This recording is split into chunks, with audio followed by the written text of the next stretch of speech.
قسم ہے، واو جو ہے نا، واو واو قسم کے لیے، والطور، طور کی قسم، کتاب مستور، کتاب کی قسم، مستور اس پہ لکھی ہوئی سطر کی قسم، کتاب کی قسم، اس پہ لکھی ہوئی سطر کی قسم، رقم منشور، ان صفحات کی قسم۔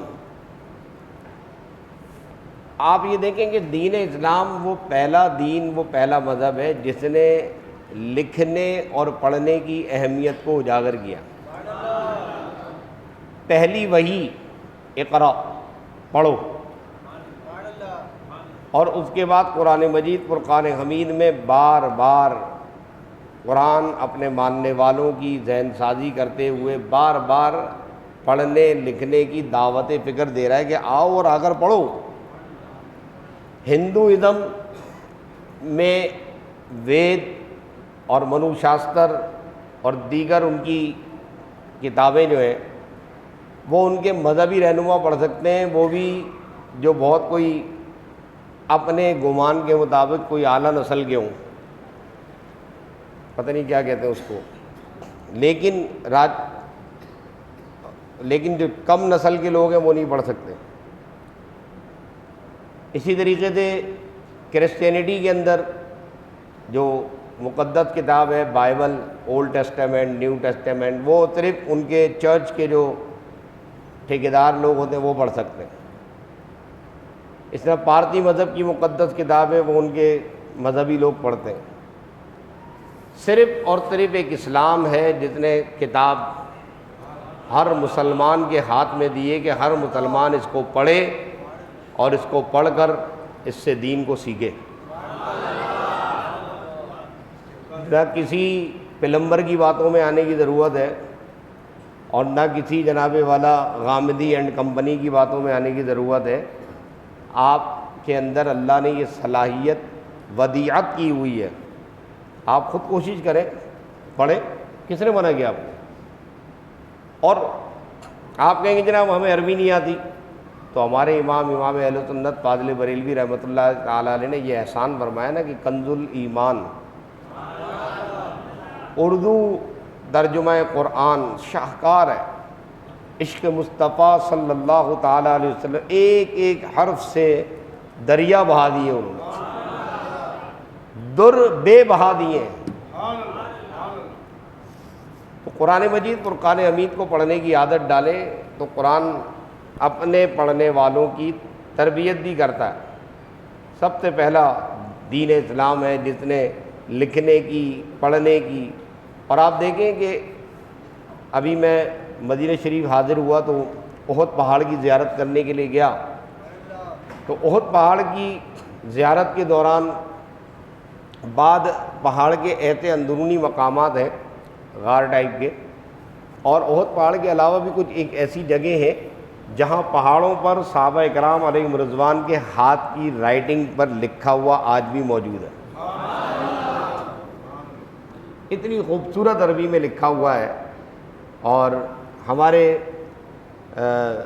بیرا شریف کے ایک بڑے قابل، لائق، فائق استاد جنہوں نے صرف اس رائٹنگ کے اوپر، یعنی یہ اسپیشل رائٹنگ ہے، ہر کوئی نہیں پڑھ سکتا، اس رائٹنگ کے اوپر انہوں نے پی ایچ ڈی کیا، اور یہ رائٹنگ میں لکھی ہوئی کئی تحریریں، اس کو ہم کہتے ہیں مخطوطے انہوں نے جمع کیے ہیں، اور اس کے اندر بتایا یہ جو قرآن مجید کے الفاظ لکھے ہوئے ہیں، جس کے اوپر آپ دیکھ رہے ہیں واو کے اوپر زبر لگا ہوا ہے، پیش لگا ہوا ہے، یہ اولین دور میں جب قرآن لکھا گیا حضرت عثمان غنی رضی اللہ تعالیٰ عنہ کے دور خلافت میں، اس وقت واو پر زبر زیر پیش نہیں تھا، بلکہ زبر زیر پیش کا وجود ہی نہیں تھا، بغیر زبر زیر پیش کی تھی۔ یہ زبر زیر پیش تو چاروں خلفاء راشدین کے بعد حجاج بن یوسف اس نے لکھوایا تھا۔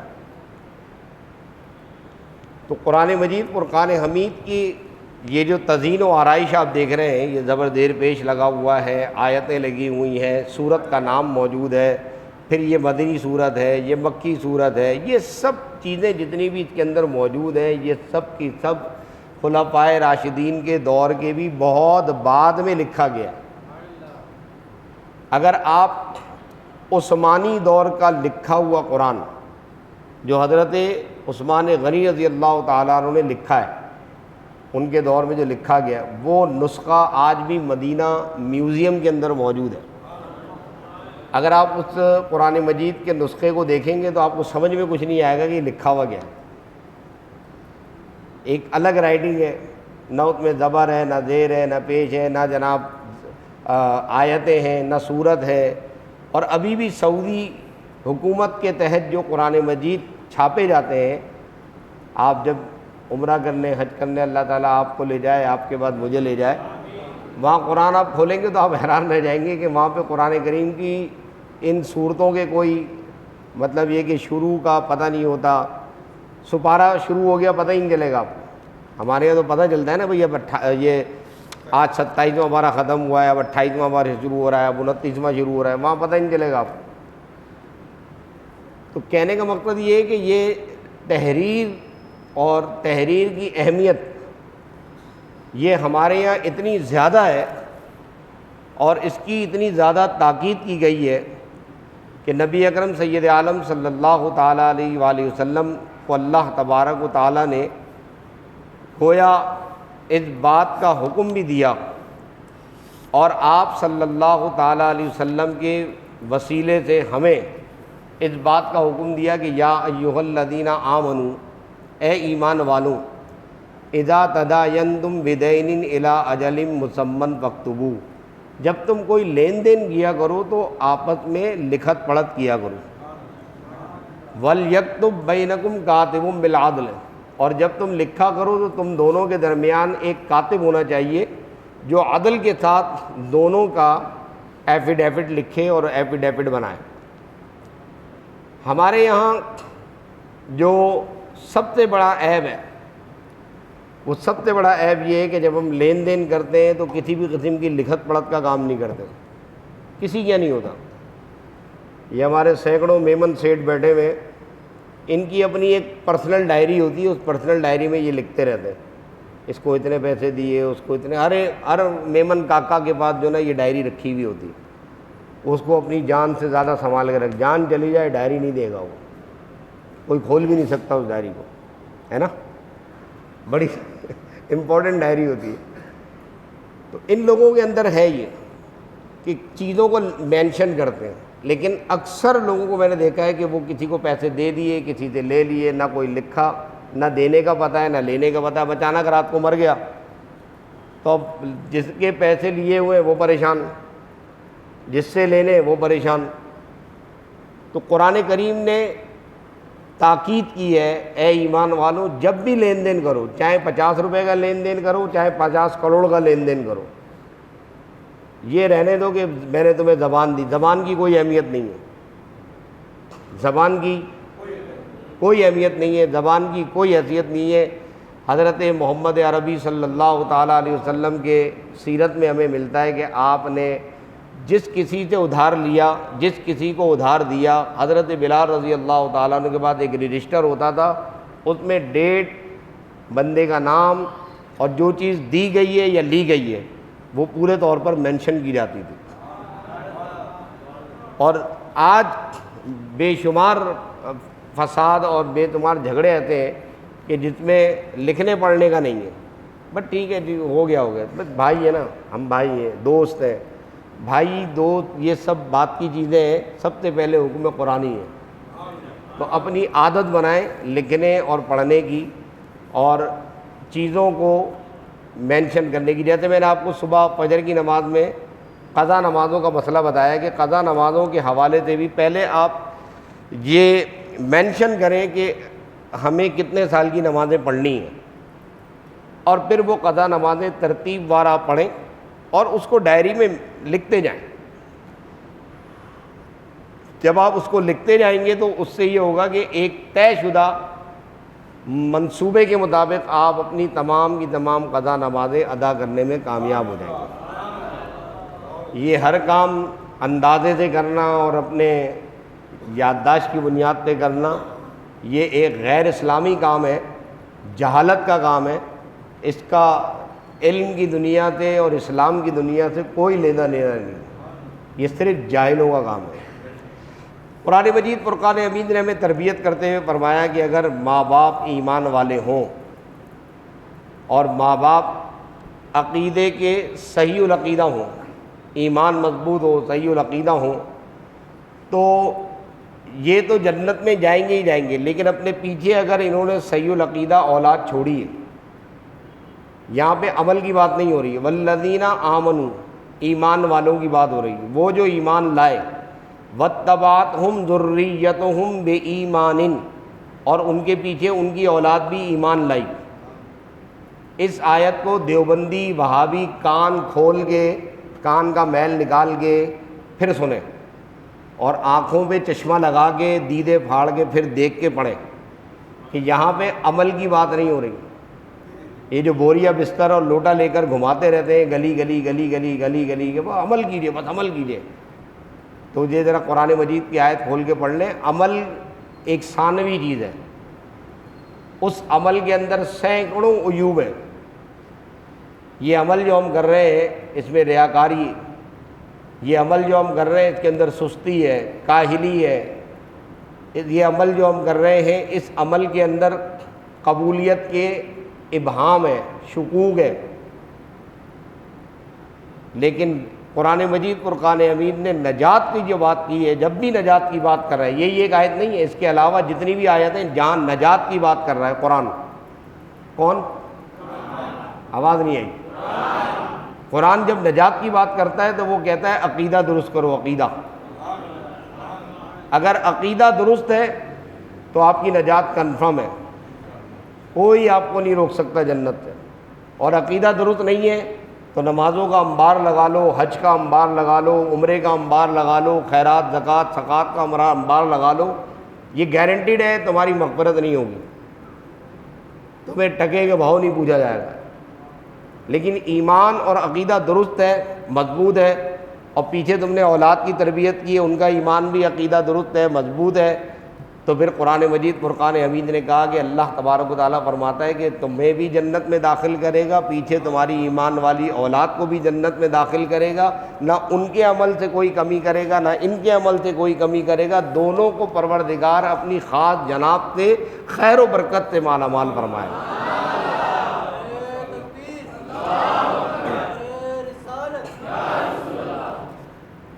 قرآن مجید فرقان حمید ہماری تربیت کرتے ہوئے ہمیں بتا رہا ہے کہ وہ جو بڑے بڑے گناہوں سے بچتے ہیں، یجتنبون کبائر الاسم، جو بڑے بڑے گناہوں سے بچتے ہیں، فواحش کے کاموں سے بچتے ہیں، اور پھر بچتے بچتے بچتے وہ کہتے ہیں نا کیچڑ میں سے پاؤں بچا بچا کے جا رہے ہیں، بچتے بچتے بچتے اچانک کہیں پاؤں پڑ گیا، ارے ذرا سی کیچڑ لگ گئی، تو وہ ذرا سی کیچڑ آگے جا کے آپ دھو سکتے ہیں، وہ ذرا سی کیچڑ جو ہے آگے جا کے آپ دھو دیں گے وہ دھل جائے گی۔ بات سمجھ میں آ رہی ہے؟ تو بڑے بڑے گناہوں سے آپ بچتے رہیں گے، الا اللمم، ایک مرتبہ کوئی گناہ ہو گیا تو قرآن حکیم فرقان حمید فرما رہا ہے کہ وہ جو ایک مرتبہ گناہ ہو گیا ہے، اس ایک مرتبہ گناہ سے گھبرانے کی ضرورت نہیں ہے۔ کیوں؟ کہ ان ربک واسع المغفرہ، تمہارا پروردگار کی مغفرت بہت وسیع ہے۔ هو اعلم بکم، اور وہ جانتا ہے، لہذا وہ تمہیں تمہاری ماؤں کے پیٹ سے جانتا ہے۔ تم جو ابھی حاجی ثناء اللہ کے پوتے بننے کی کوشش کر رہے ہو، یہ کوشش مت کرو، نیکیاں کرو اخلاص کے ساتھ، اور نیکیاں کرنے کے بعد اس کی بارگاہ میں جب کھڑے ہو تو پھر اتنی عاجزی کرو کہ جو حضرت عمر فاروق رضی اللہ تعالیٰ عنہ اور حضرت ابوبکر صدیق رضی اللہ تعالیٰ عنہ نے ہمیں سکھائی، اور انہوں نے بتایا کہ زبان رسالت صلی اللہ تعالیٰ علیہ وآلہ وسلم سے جنت کی سرت پانے کے باوجود ابو بکر و عمر رضوان اللہ تعالیٰ علیہ مجمعین پریشان ہیں خوف خدا سے کہ پتہ نہیں میں تنکا ہوتا میں پیدا ہی نہیں ہوتا. تو یہ خوف خدا ہے. خوف خدا بھی ہونا چاہیے. الایمان بین الخوف والرجاء، کہ ایمان ان دونوں چیزوں کے درمیان میں رہنے کا نام ہے. سورہ رحمان آپ نے سماعت فرمائی، بہت ہی عظیم سورت ہے. نبی اکرم صلی اللہ تعالیٰ علیہ وسلم نے فرمایا سورہ رحمان قرآن کی دلہن سورت ہے.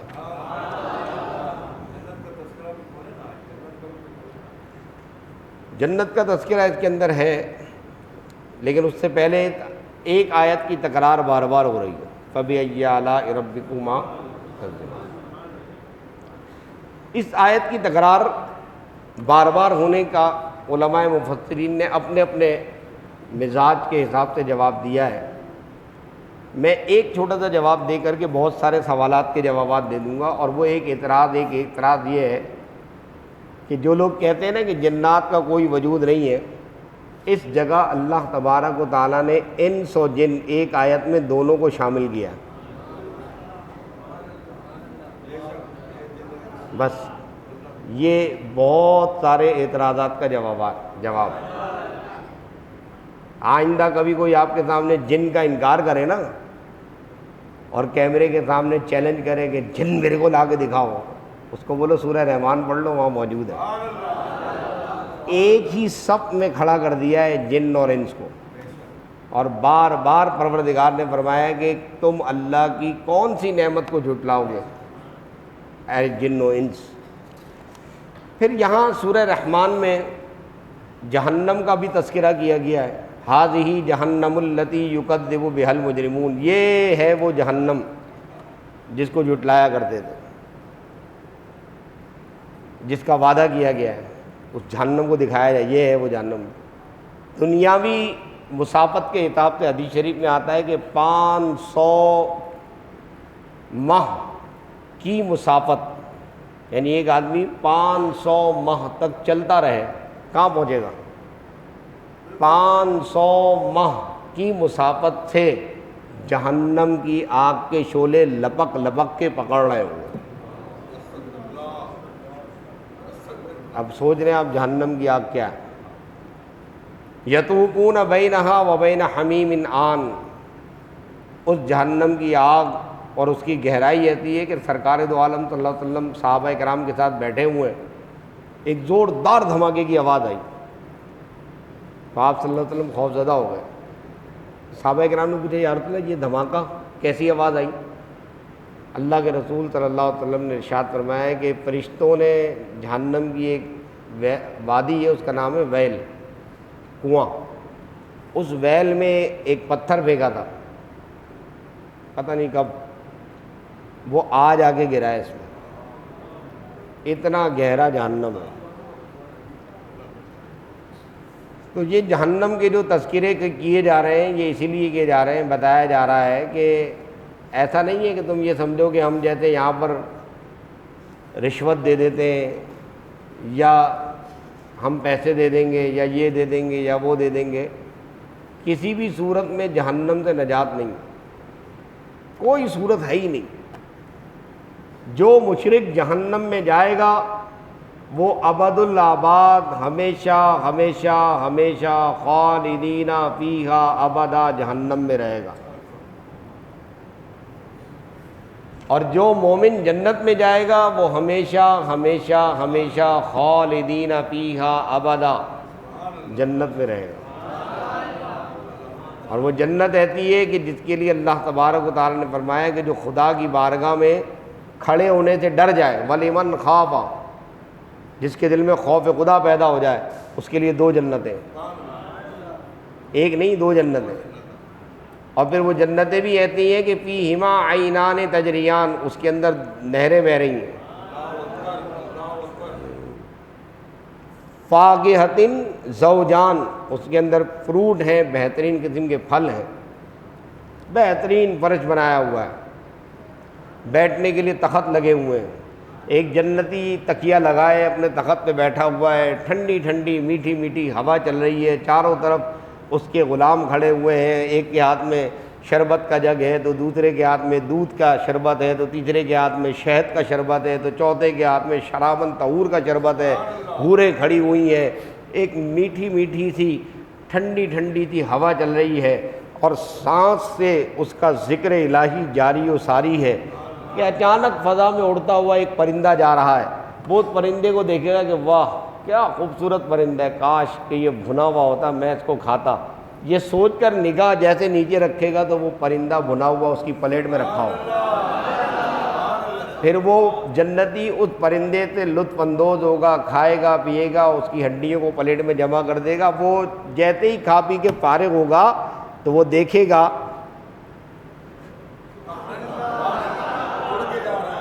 کہ وہ پرندہ اڑ جائے گا اس کے سامنے.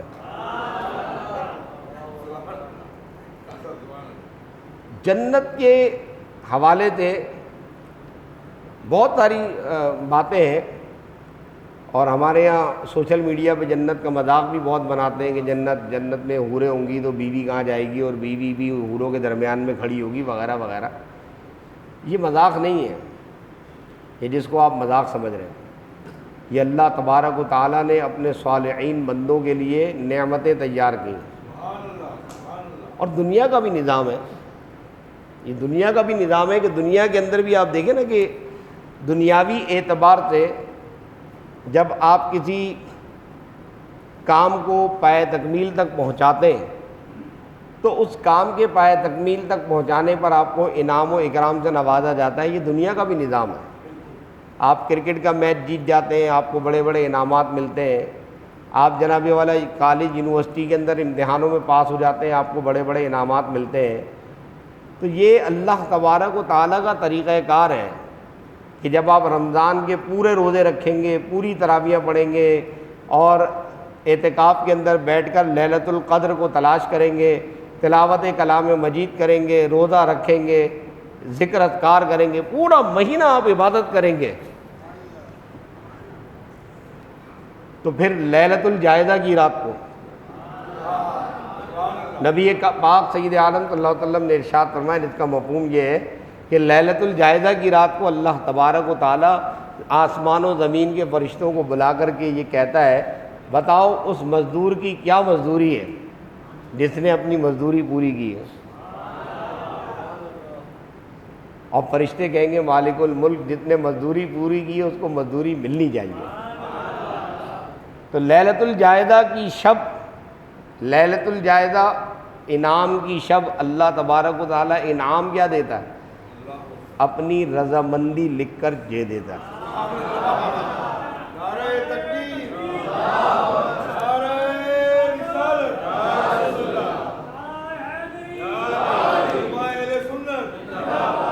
بے شک جنت ہماری منزل نہیں ہے، ہماری منزل اللہ کی رضا ہے. ہم جو بھی کچھ کرتے ہیں اپنے پروردگار کو راضی کرنے کے لیے کرتے ہیں، اس کی رضا کے لیے کرتے ہیں. اور جب وہ راضی ہو جائے گا تو راضی ہونے کے بعد اس کی مرضی ہے کہ وہ جنت میں رکھے یا مدینے میں رکھے، وہ راضی ہو جائے گا. اصل علماء نے ہمیں یہ جو سبق پڑھا ہے کہ وہ ہمیں جو کام کرنا ہے وہ جنت کے لیے نہیں کرنا ہے، حوروں کے لیے نہیں کرنا. ہم نہ جنت کے لیے کام کرتے ہیں نہ حوروں کے لیے کام کرتے ہیں. ہم صرف اور صرف اللہ کی رضا کے لیے کام کرتے ہیں. ہم ڈرتے ہیں تو جہنم کی آگ سے نہیں ڈر رہے، ہمیں اللہ کے غضب سے ڈر لگ رہا ہے. جہنم کی آگ کیا کرے گی؟ جلا دے گی نا. لیکن اگر ہم جس سے محبت کرتے ہیں، جو ہمارا پیدا کرنے والا ہے، وہ ہم سے ناراض ہو جائے گا تو پھر زندگی جینے کا مزہ نہیں. اس کو ناراض نہیں کرنا ہے. اگر ہم سے کوئی ایسا کام ہو جاتا ہے کہ ہمارا پروردگار ہم سے ناراض ہو جاتا ہے تو ہم اپنے ناراض پروردگار کو مناتے ہیں. تو اصل کام کیا ہے؟ پروردگار عالم کو راضی کرنا ہے. جب وہ راضی ہو جائے تو یہ اس کی مرضی ہے کہ وہ ہمیں جنت میں رکھے یا مدینے میں رکھے. سورہ واقعہ آپ نے سماعت فرمائی. سورہ واقعہ کی فضائل میں ایک فضیلت یہ ہے کہ جو شخص روزانہ رات کو سورہ واقعہ پڑھتا ہے اللہ تبارک و تعالیٰ اس کے مال میں برکت عطا فرماتا ہے. ایک بوڑھی خاتون حضور صلی اللہ علیہ وسلم کی بارگاہ میں آئی. انہوں نے عرض کی یا رسول اللہ صلی اللہ علیہ وسلم آپ دعا فرما دیں کہ اللہ تعالیٰ مجھے جنت میں داخل کرے. بوڑھی خاتون تھی، عمر رسیدہ. نبی علیہ الصلوۃ والسلام نے ان کی درخواست کو سماعت فرمایا اور اس کے بعد ارشاد فرمایا کہ اللہ تبارک و تعالیٰ بوڑھوں کو جنت میں نہیں ڈالے گا. یہ ارشاد فرما کے آپ آگے تشریف لے گئے. تو وہ خاتون رونے لگیں. کافی دیر کے بعد آپ صلی اللہ علیہ وسلم نے جب واپسی آئے تو دیکھا وہ خاتون رو رہی ہیں. عرض کیا گیا ابھی کیا بات ہے, کون ہے؟ کہا یہ وہی خاتون ہیں جنہوں نے آپ سے دعا کے لیے درخواست کی تھی. تو آپ نے فرمایا کہ بوڑھے جنت میں نہیں جائیں گے, تو جب سے رو رہی ہیں. تو آپ نے فرمایا ارے بھائی ان سے کہو کہ کیا انہوں نے قرآن نہیں پڑھا؟ ان سے پوچھو انہوں نے قرآن نہیں پڑھا؟ انا انشأناہن انشاء فجعلناہن ابکارا. اللہ تبارک و تعالیٰ نے اپنے پاک کلام میں فرمایا کہ ہم تمام بوڑھوں کو جنت میں ڈالنے سے پہلے جوان بنا دیں گے. فجعلناہن ابکارا, عورتوں کو کنواریاں بنا دیں گے, اور کنواریاں بنانے کے بعد مردوں کو نوجوان بنانے کے بعد, عورتوں کو نوجوان بنانے کے بعد, حسین بنانے کے بعد, جمیل بنانے کے بعد خوبصورت ایک نیا جسم, ایک نئی شکل اللہ تبارک و تعالیٰ, وہ کیا ہوگی وہ اللہ جانتا ہے. ہمارا عقیدہ ایمان ہے. تو سرکار نے فرمایا کہ ان بوڑھوں کو جوان بنا دیا جائے گا, اس کے بعد پھر انہیں جنت میں داخل کیا جائے گا. اللہ تبارک و تعالی ہم سب کو جنت نعیم کی نعمت سے بہرور فرمائے. وآخر دعوانا الحمد للہ رب العالمین.